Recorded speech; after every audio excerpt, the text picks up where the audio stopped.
Qisqa ko'paytirish formulari ikkinchi qism. Demak 53-misolga diqqat bilan e'tiborimizni qaratamiz. Demak x minus 3 ning kubi minus x ko'paytirilgan x minus 1 ni kvadrati ekan. Mana bu yerdan devor chizmasam o'tib ketib qolishi mumkin. Xo'p, boshladik. Demak, mana bu ko'rinyapti bizda a minus 1 ni kubi shaklida kelyapti, to'g'rimi? Endi mana bu yerda esa a minus 1 ni kvadrat. Oldida x dan turibdi. Boshladik. A kub, ya'ni birinchi sonning kubi, x kub ko'tarildi. Minus 3 ko'paytirilgan birinchi sonning kvadrati, x kvadrat. Ko'paytirilgan endi nima? Ikkinchi sonning o'zi. Qo'shilgan 3 ko'paytirilgan birinchi son, ko'paytirilgan ikkinchi sonning kvadrati, demak ketma-ket tarzda bo'lyapti. Minus 3 ning kubi. Endi xato bo'lmaslik uchun nima qilish kerak? Mana buni ochayotganingizda ko'paytiruv turibdi. Mana bu yerda ko'paytiruv turgani uchun qavs uchun birinchi joy olamiz. X kvadrat minus 2x plus 1. Shoshmasdan mana shu holatlarda qolsanglar bo'laveradi. Endi esa demak soddalashtirib olamiz, sonlarni ko'paytirib olamiz. X kub minus 9x kvadrat. Keyingisi 3 kvadratga oshiramiz. 9 u 3 ko'paytirsak 27x mana 27x minus 27. Endi mana bu x ni bugun ko'paytiryapman. Minusdan nima? X kub bo'lyapti. Endi mana buni endi ta'sir qilamiz minusga qaranglar. Minus bilan minus ko'payib ketsa nimaga o'zgaradi?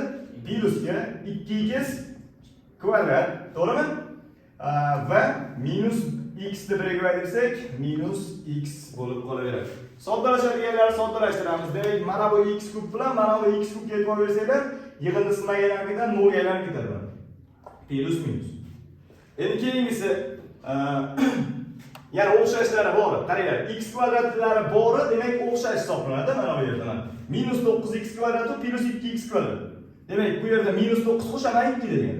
Bu minus 7x kvadrat degan ma'noni bildiradi. Va endi x borlarga e'tibor beramiz. Demak 27x va minus x. Bu yerda nima bo'ladi? Ishora. Plusdan bo'ladi ekan va 26x. Va 27 ga o'xshash ifoda bormi? Yo'q. Shuning uchun demak o'zida qolaveradi. Demak, mana bu bizning soddalashgan variantimiz ekan. Xo'p, endi 54 ga qaraymiz. 54 da misolda o'zi bilan doska to'lib bo'lar ekan. Y kvadrat minus 1 y 4 qo'shilgan y kvadrat plus 1 minus y kub minus 1. Bitta naql bo'ladi-yu, qaysi edi? Har doim aytardik. Nima edi? Kalla ishlamasa nima edi? Oyoqda ham yo'q. Demak, mana shu naqlni sizlarga yana bir eslataman.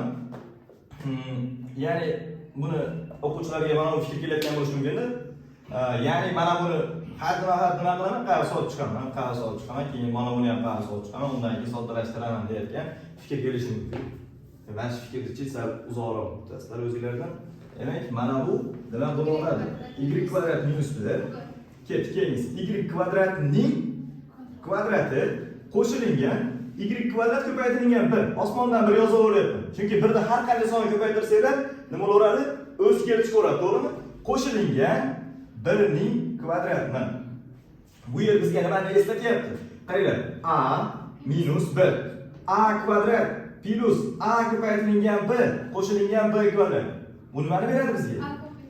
A kub minus 1 kub beradi. Prosta a o'rnida nima kelyapti? Y kvadrat kelyapti.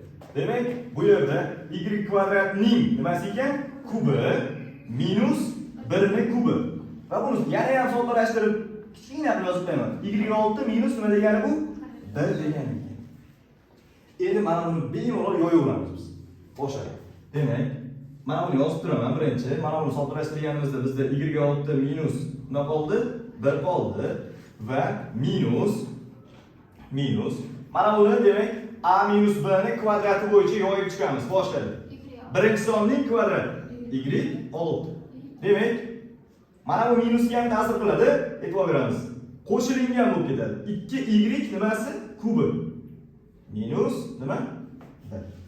Va bu yerda soddalashadiganlarni soddalashtirib qo'ysak, demak y6 va plus y6 bilan minus y6 yo'q bo'lib ketib qolsa, bizda qolmoqda ikkita y kub minus 1 minus 2.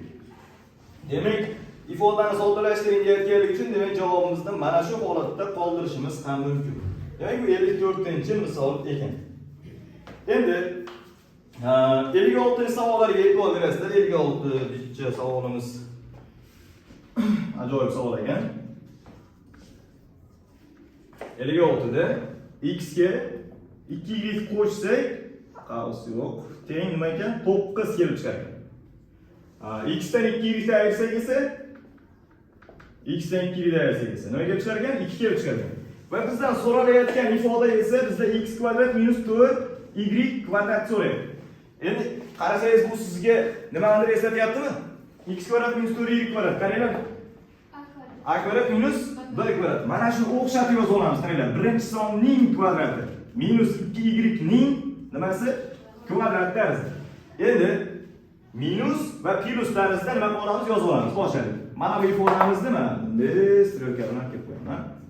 X minus 2y va x plus 2y holatida. Orasida nima bor? Ko'paytiruv bor. Endi qarang, sizda qanaqa imkoniyat bor? X minus 2y o'rniga nima qo'yishga haqqingiz bor? 2. Demak, buni o'rniga 2 qo'yib qo'ying. Mana buni o'rniga.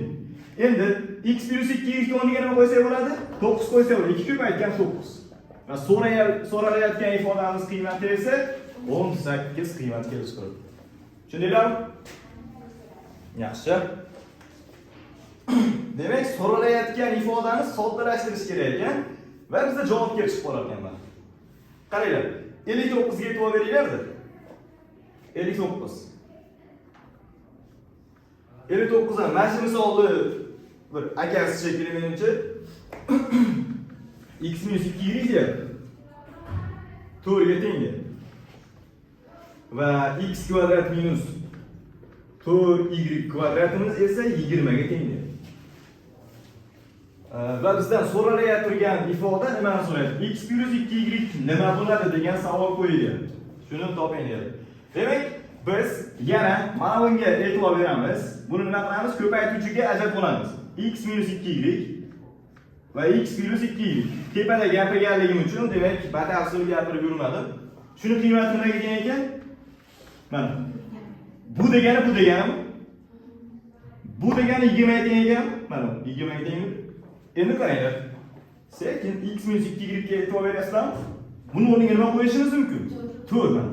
4 ko'paytirilgan. Nima? X plus 2y teng nimaga? 20 ga. 4 turibdi, nari tarafga nima qolamiz? Ko'paytirilgan ifoda nari tarafga bo'luv ifodasi bilan nima qiladi? O'tadi. 20 bo'lingan 4. Natijada 5 bo'laveradi mana. Va bizdan so'ralayotgan ifodamiz qiymati 5 ga teng ekan. Hop, yana savollarimiz demak 59, 60, 61 kabi savollarimizni 61 deb ko'ramiz ekan. 61 da x kvadrat minus y n'inchisi ko'paytirilgan nima? X kvadrat plus y ning n'inchisi. Shu teng ekan x ning m'inchisiga minus y ning 8-siga. Bo'ylar harflar ko'payganida qo'rqib ketmaydi. Harflar ko'payganida qo'rqib ketmaydi. Lekin bu bizga nimani eslatyapti? Qaranglar, bu formulamiz. A minus 1. Ko'rasizmi? A minus 1. Keyingisida e'tibor beringlar. A plus 1. Uni nima beradi? A kvadrat minus 1 ko'radi. Xo'p, demak, x ning kvadratini kvadrat deganim endi bu. Chunki a kvadrat deyapsizlar. A nima kerak? X kvadratni minus y ning n'chisini nimasi? Kvadrati. Shu teng ekan nimaga? X ni m minus y ni 8 edi. Ya'ni buni endi ayniyat usulidan foydalanib ishlab qo'yamiz. Ya'ni x ni 4-chisi minus y ni 2 n'chisi teng x ni m'chisi minus y ni 8 ga teng bo'lishi kerak ekan. X'larga teng bo'lishi kerak. Y'lar esa y'larga teng bo'lishi kerak. Demak, qaranglar. Mana bu tarafdagi x ga e'tibor beringlar, bu tarafdagi x m ga e'tibor beringlar. Mana 4 teng ekan nimaga? M. Uju Bu bilan bu teng bo'lishi kerak-da. Uning uchun n ning qiymati nimaga teng bo'lishi kerak? 4 ga teng bo'lishi kerak.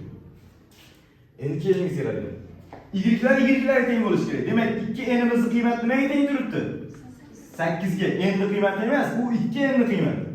Shuning uchun n ning qiymati esa 2 ga bo'lib qo'yamizmi? N teng 4 qiymati kelib chiqadi. Demak, javobimiz mana shu holatda qolaveradi.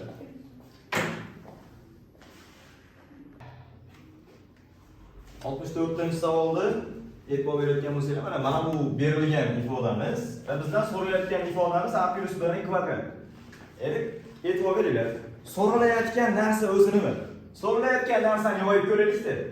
Demak, so'ralayotgan ifodamiz mana bu a plus b ning nimasi ekan? Kvadrati. Teng nechiga? Shuni nechiga ekanligini so'rayapmiz, to'g'rimi? Yoysak a kvadrat qo'shilgan b kvadrat qo'shilgan 2ab tarzda yozsam bilasizlar. Bo'ladimi? Nimaga bu tarzda yozyapmiz? O'zi mana bunda yozsak bo'laveradi. Masalan, a kvadrat qo'shilgan 2ab qo'shilgan b kvadrat edi, to'g'ri? Yig'indida o'rni almashgani bilan qiymat o'zgaradimi? O'zgarmaydi. Shu hisobiga mana buni bu tarafga qo'yib olyapmiz. Sabab nimaga?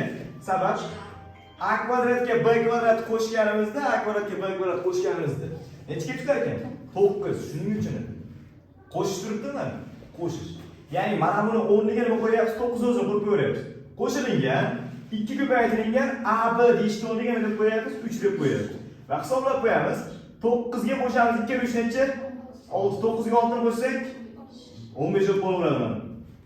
Demak, bizdan so'ralayotgan ifodamiz 15 qiymatiga to'g'ri kelar ekan. E'tibor berayotgan bo'lsanglar, so'ralayotgan narsani nima qilyapmiz? Yo'yapmiz. Yo'yganimizda bizning ifodamiz kelib chiqyapti. Xo'p, demak bu 64-savol ekan. Endi keyingi savolimiz 67-savolga e'tibor beringlar. Mana 67. X minus 3y teng 12 ga. X minus 3y teng 12 ga. Va ko'paytmasi esa 6 ga teng ekan. Va bizdan so'ralayotgan qiymatimiz x kvadrat plus 9y ning kvadrati ekan. Endi mana bu ifodani keltirib chiqaramiz. Qaranglar. Mana bu x ning kvadrati. Bo'lyapti? Mana 3y kvadrat yozsa nima chiqadi? 9y. Demak, biz nimadan foydalanamiz? Mana bundan foydalanamiz. Nimaga? Chunki mana bu ifodamizni 12 ga tenglab turib, tenglikni o'ng va chap qismini kvadratga yoyib olsanglar qiymat o'zgaradi. Qarang, ifodaga e'tibor beramiz. Tenglikni o'ng va chap tarafini bir xil ya'ni bir xil darajaga ko'taryapmiz. Kvadrat. Demak, yoyishni boshladik. X kvadrat buni ham mana bu tarzda yoyaman, qaranglar. Birinchi sonli kvadrat va ikkinchi sonli kvadrat qo'shilgan 9y kvadrat minus 2 ko'paytirilgan x ko'paytirilgan 3y teng nechiga? 12 ning kvadrati 144 ga. Va bizdan so'ralayotgan ifodamiz mana bu narsa edi. Ko'rasizlar? X kvadrat plus 9y kvadrat minus 6, to'g'ri? 2 ga 3 6 mi? xy ni o'rniga qo'yishimiz mumkin? 6 ni qo'yishimiz mumkin mana. 6 ni qo'yib qo'ydik. Teng 144. Va bizdan mana bu narsani so'rayaptimi? Yomonni ham so'rayaptimi qo'shib? Buni so'ramayapti. Shuning uchun so'ramayotgan ifodani ham tarafga o'tib qo'yamiz tenglikda. X kvadrat qo'shilgan 9y kvadrat teng 144 qo'shilgan 36. 144 ga 36 qo'shib qo'ysak 180 qiymatini tashkil qiladi ekan. Xo'p, demak bu 67-misol edi. Keyingi misolga e'tibor beramiz. Demak, 67 dan keyingi savolimiz xuddi shu tarzda ishlasanglar bo'laveradi. 68, demak 69 shu ideyalar bilan javoblar chiqaveradi. Shu 69 juda ham mashhur savollardan biri ekan, shuni ham bir ishlab o'tib ketsammikin? Ko'p ishlab qo'ymayapman qilib. Sizlarga vazifa qoladimikin? Qaranglar, x kvadrat qo'shilgan 9 taqsim y kvadrat. X kvadrat degan x kvadrat teng 10 ga va x qo'shilgan 3 taqsim x ni kvadratini so'rayotganmiz. Evet, bu ifodani so'rayotganligi uchun yana qaranglar, biz so'rayotgan narsasi o'zi nima ekanligini o'zi bilishimiz kerak. Ya'ni buning uchun nima qilamiz? Mana buni kvadratik yoyib olamiz. Ya'ni a plus b ni kvadrat bo'yicha yoyib olamiz. X plus 3 taqsim x ning kvadrati o'zi nima? Birinchi sonning kvadrati qo'shilgan 2 ko'paytirilgan x, ya'ni birinchi son ko'paytirilgan ikkinchi son bo'laveradimi? Qo'shilgan 9 taqsim x kvadrat, ya'ni ikkinchi sonning kvadrati, ya'ni 3 ga kvadrati x ga kvadratga oshiryapmiz. Va soddalashtirib qo'ysak, qaranglar, nima bo'lib ketyapti? Qisqaryaptimi mana? Va bizda qolyaptiki x plus 3 taqsim x ning kvadrati teng bo'lib qolyapti x kvadrat qo'shilgan mana yozib olaman. 9 taqsim x kvadrat qo'shilgan 2 3 6. Endi sizda mana buni qiymati nima edi? Bormidi? Bor edi, to'g'rimi? Buni o'rniga mana boshda yozib qo'ygandim. 10 plus 6. Natijada nima kelib chiqyapti? 16 ifodasi kelib chiqyapti. Demak, mana shunday misollarda ishlayverasizlar va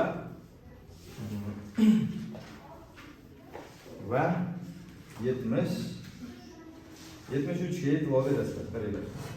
Shu 73 ishlab olaverasizlar, 74 ni ichariga ishorasi minus ekan, shuni ishlab ketamiz. X minus y tenglikda teng ekan 7 ga. X y ko'paytmasi esa 9 ga teng. Va bizdan so'ralayotgan ifoda x kvadrat qo'shilgan y kvadrat. Qarang, kvadrat kerakmi? Unda kvadratga oshirish kerak. Kvadrat kerakmi? Unda siz nima qilasiz ekan? Bu ifodamizni kvadratga oshiramiz ekan. X minus y ni kvadratga oshiraman va qiymat o'zgarmasligi uchun bu tomonni kvadratga oshirib qo'yaman.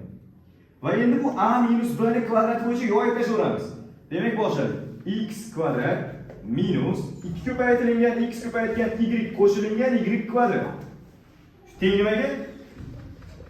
49 ga. Endi siz bunichi birinchi yozgan tarzimizni yozib olsanglar, x kvadrat qo'shilgan y kvadrat minus 2 ko'paytirilgan sizda x ko'paytirilgan y ifodasi bormidi? Mana. Shuni o'rniga 9 qo'yib qo'yamiz. Teng 49 da mana.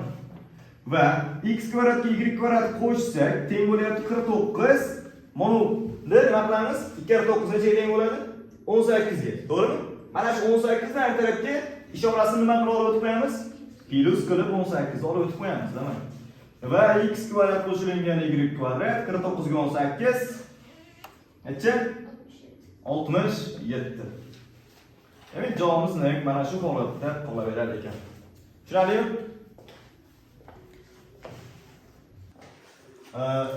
Bizga mana bu ifodani qiymatini toping deyapti. Bizga mana bu narsani berdi. Endi bizdan so'ralayotgan narsani avval soddalashtirib olamiz. Ya'ni biz nima qilishimiz mumkin? x4 taqsim x kvadrat qo'shilgan 25 taqsim x kvadrat qolishga imkoniyati bormi? Bor. Nimaga desanglar, mahaj bir xil bo'lsa, suratlarni nima qilib qo'shilaveradi. Va mana bu holatga bilan bir xilga holat kelib qoladi o'shanda. Va buni soddalashtirsangiz x4 x2 ga bo'lsak, x ni nimasi qoladi? Kvadrat qoladi. Qo'shilgan 5 taqsim x ni nimasi mana bu? Kvadratimi? Qarang, endi mana bu ifodamizdan buni olib kelishimiz mumkin. Qarasangiz nimasi turibdi bu yerda? Kvadratimi? Ikkimiz ham Xitoycha ko'p ketibdi. Ya'ni mana buni yozib olamiz. Mana x minus 5 taqsim x ning qiymati 4 ekan. Ya'ni kvadrat hosil qilish uchun demak kvadratga ko'tarish kerak. Ya'ni x da kvadrat paydo bo'lishi demak ikkala tomonni kvadratga oshirish kerak bo'ladi. Ikkini chiroyli yozolmadim. Xo'p. Demak, a minus b ni kvadrat bo'yicha yoyishni boshladi. X kvadrat minus shunichi mana yozib ketsam, bilasizlar, 5 taqsim, ya'ni a kvadrat b kvadrat minus 2 ga olib qo'ysam bo'ladimi? 2 ko'paytirilgan x ko'paytirilgan 5 taqsim x. Mana buni yozganman, tushundinglarmi, tushunmadinglarmi? Tushunmagan bo'lsangiz boshqa yerga keltirib beraman. Demak, bu yozuvimiz ya'ni mana buni avval yozuv bilan bir xil prosta a kvadrat bilan b kvadrat birinchi yozib oldik. Chunki nimaga? Shuni so'rayotganligi uchun. Buni qiymati nimaga teng edi? 4 kvadratiga. 4 kvadrat esa 16 ga teng edi. Va x kvadrat qo'shilgan 5 taqsim x ni kvadrati soddalashtiringlar mana bu yerga. Nimaga chiqadi? X lar qisqarib ketib 2 bilan 5 ni ko'paytirsa bo'lib qoladi. Teng 16. Va x kvadrat qo'shilgan 5 taqsim x ni kvadrati teng nimaga? 16 plus 10 ga. Ya'ni natijada 26 kelib chiqar ekanlar. Mana shunaqa ekan buni yechimi. Demak, bu 80-savol edi. Endi 84-savolga e'tibor berasizlar. Qarasanglar, keyingi bu 81-savol ham, 82-savol ham, 83-misol ham. Demak, mana shu tarzda ishlasanglar, demak javoblar chiqaveradi. Demak, keyingisini endi ko'ramiz. 84-savolda ekan, kublik haqida gap ketyapti bu yerda. Qarang, x plus 1 taqsim x ning mana to'liq javob yozaveryapman. 84. X plus 1 taqsim x qiymati 3 ga teng ekan. Va bizdan so'ralayotgan turgan ifoda x kub qo'shilgan 1 taqsim x kub ifodasi nimaga teng degan savol qo'yilyapti bu yerda. Kub hosil qilish uchun nima qilish kerak? Qayda? Kvadrat hosil qilish uchun kvadratga oshirib. Kub hosil qilish uchun kubga ko'tarish kerak. Hop. X plus 1 taqsim x ni kubi teng 3 ta kubi. Uchimizdan arabistik. Hop. Ya'ni ikkala tomonni bir xil darajaga oshirganligimiz uchun qiymat o'zgarmaydi. Agar ikkala tomonni ikki xil darajaga oshirib qo'ying, qiymatingiz mana bo'lib ketadi. Mana bu yo'yishni boshladik. Hop. Birinchi sonning kubi x kub qo'shilgan nima? 3x kvadrat, ya'ni birinchi sonni kvadrati ko'paytirilgan ikkinchi sonning o'zi. Qo'shilgan 3 ko'paytirgan birinchi son va ko'paytirilgan ikkinchi sonning kvadrati x kvadrat. Qo'shilgan ikkinchi sonning nimasi? Kubi. Teng nimaga? 3 kubi 27 ga. Endi bu yerda soddalashadigan soddalashtirib qo'yasizlar. X lar mana bu yerda ko'paytirib turib ko'rasizlarmi? Qisqaradimi? Qisqaradimi? Mana yozib olaman. X kub qo'shilgan 3. Qaranglar, x kvadrat bilan x qisqarib ketsa, bittasi qisqarib ketib qoladimi? Natijada nima bo'ladi? X ni o'zi qoladi. Qo'shilgan, keyingisiga e'tibor beringlar-da. Mahrajingiz kattami bu yerda? Mahrajingizda bo'ladi. 3 ko'paytirilgan 1 taqsim x. Qo'shilgan 1 taqsim x ni nimasi? Kubi. Mana. Bu teng nimaga? 27 ga. Endi yana yig'inning asosiy qoidasiga qaranglar. Mana buni so'rayaptim mendan. So'rayotgan ifodani addenni qilib yozib olyapman. 1 taqsim x kub qilib. Va qo'shilgan. Qarasanglar, buni bunday jingalak qilib qo'yapman mana bu yerni. Ikkalasini 3 chiqarib qo'ysanglar, x qo'shilgan 1 taqsim x qoladimi? Ikkalasi umumga ko'paytirish bor-ku. Bu teng nimaga? 27 ga. Mana shu yergacha tushundinglarmi? Endi sizda bekarga bu holatga olib kelmadik. Nimaga desanglar, mana x plus 1 taqsim x o'rnida 3 bo'ladi. Mana buni ham o'rniga 3 qo'ysangiz bo'ladi. Ya'ni x kub qo'shilgan 1 taqsim x kub qo'shilgan 3 ko'paytirilgan 3. Nimaga desangiz, berilishida o'zi shunaqa edi. 27. Endi bu yerdan x kub qo'shilgan 1 taqsim x kub 27 minus necha? 3 bo'ladimi? 9 bo'ladi. 27 minus 9. Demak, 27 dan 9 ayirsak 18 qiymat. Va bizdan so'ralayotgan turgan ifodamiz qiymati 18 ga teng ekan. Shunaqa gaplar.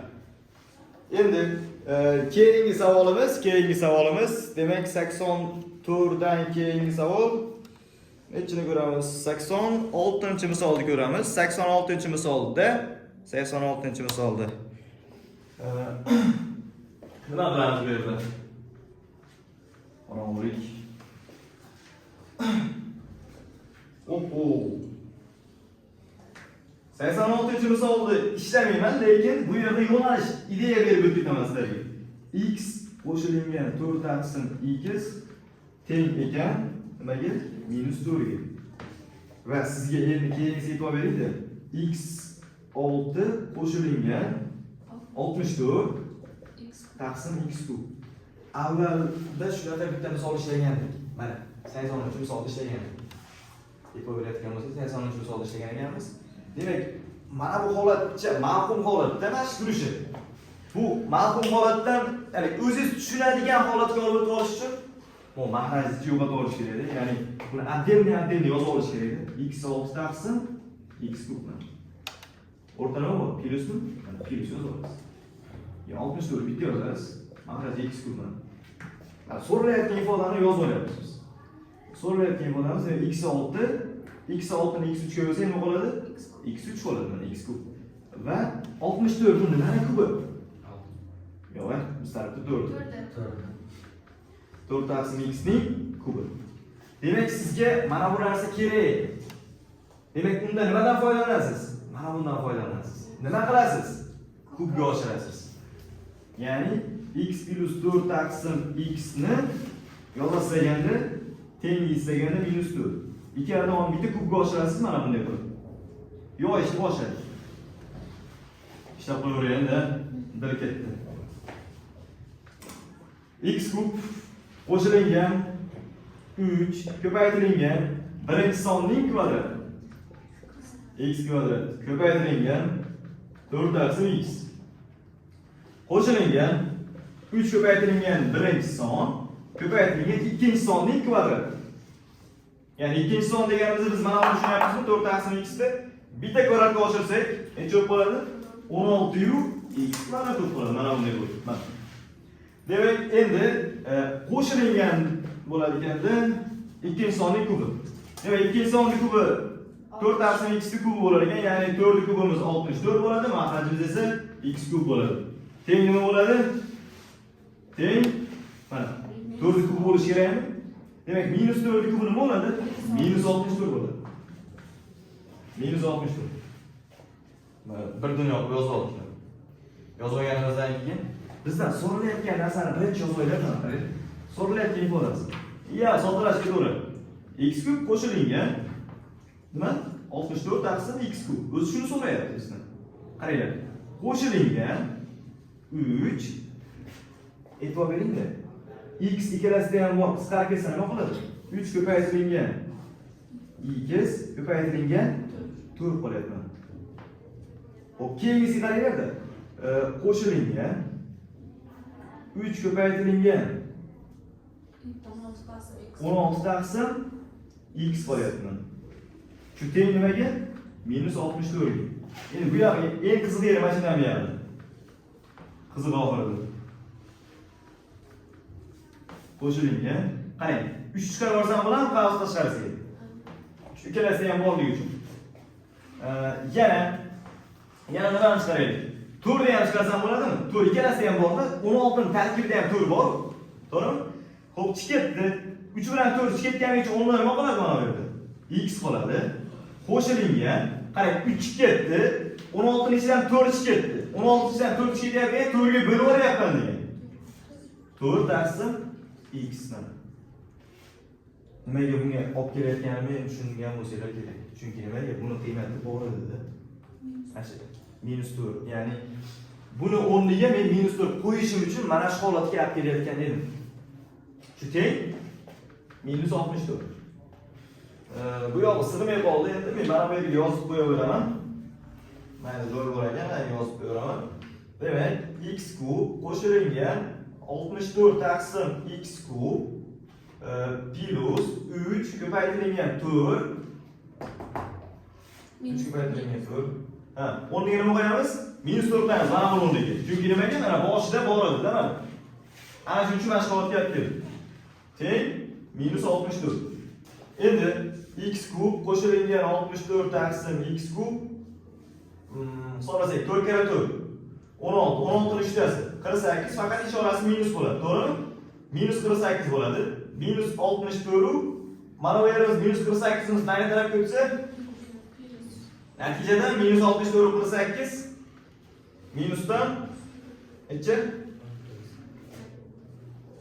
Minus 16 mi? Adashdimmi? 48 16 qo'ysak, demak minusdan 16 bolasiga chiqadi. Bo'lmasa ketdik 94-savoliga e'tibor qaratamiz.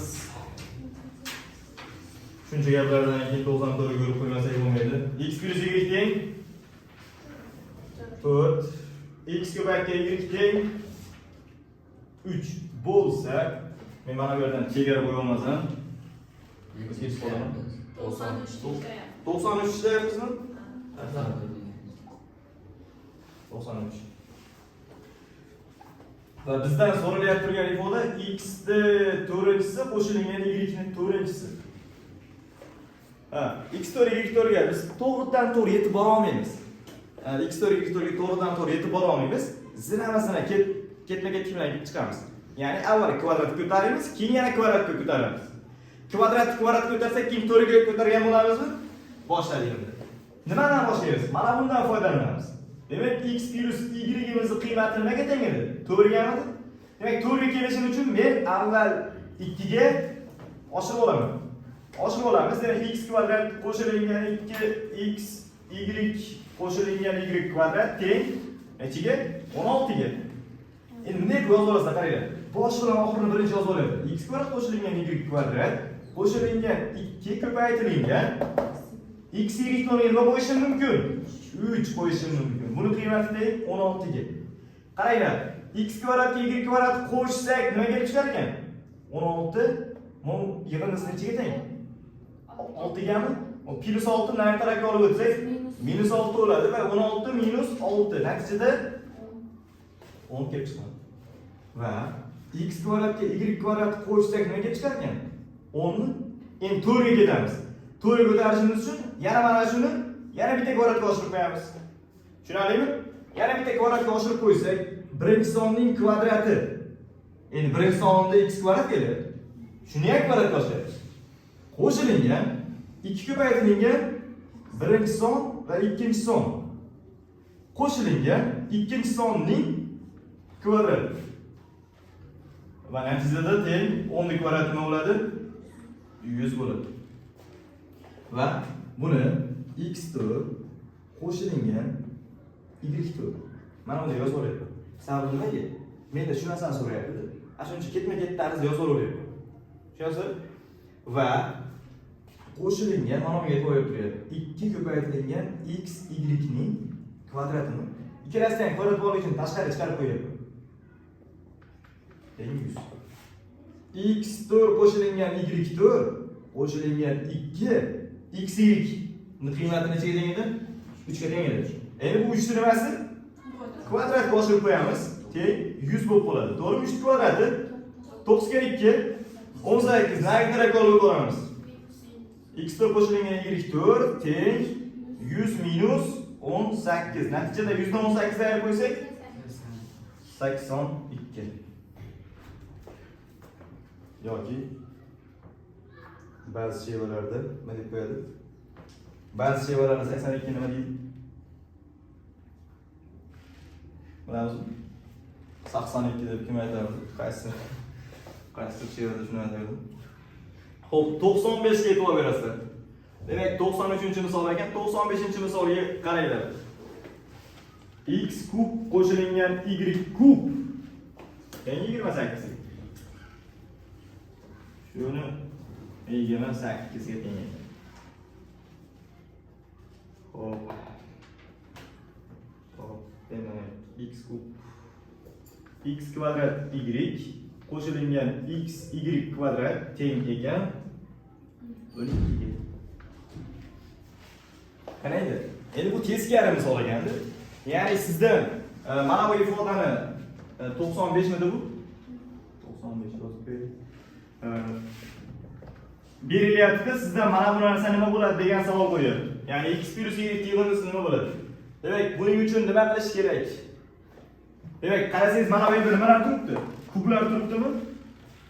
Xohlasangiz, eng ideya kelmagan holatda nima qilish kerak? Eng ideya kelmagan holatda x + y olasizda so'rayotgan narsasini kubga oshirib qo'yish kerak.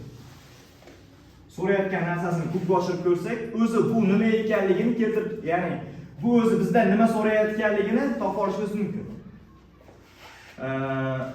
Yoki-da menga hozir boshqacha bitta fikr kelyapti, shundan foydalansak, undan ham oson chiqadi. Demak, bunday qilaman-da, 3 ko'paytiraman. Tenglikni mana bu yerdagi o'ng va chap tarafini 3 ko'paytiraman, qaranglar. 3x kvadrat y qo'shilgan 3xy kvadrat teng 36. Mana qaranglar. Keyingiz x kub qo'shilgan y kub teng nechiga tengmi? Nega bular qo'shib olib yozish imkoniyatim bormi? Shuni qo'shib olmoqchiman. Mana shu turishida. Shuni qo'shib olsam, qaranglar.